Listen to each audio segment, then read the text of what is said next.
শিখৰৰ দাম 30 টকা হোৱাৰ পৰা খাবলৈ নোপোৱা হ'লো 10 টকালৈ ঘূৰি ফুৰিছোঁ এক সপ্তাহ হৈ গ'ল মোৰ ওচৰতো এই 10 টকাই আছে যি ফটা তাকো ঐ ল'ৰা এটা আহিছে মাত নাই ইয়াক ৰখা না দাদা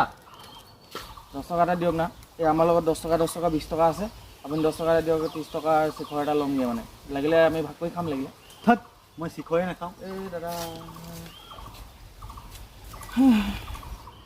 বাদ দে থ 10 টকাটো দে আজি নাখাওঁ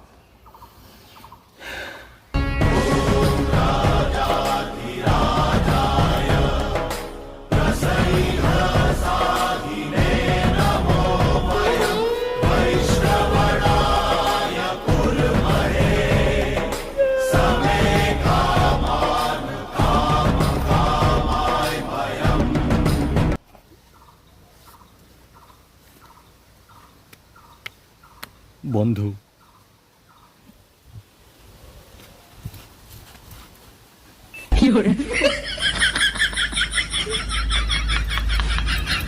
ইয়াত কম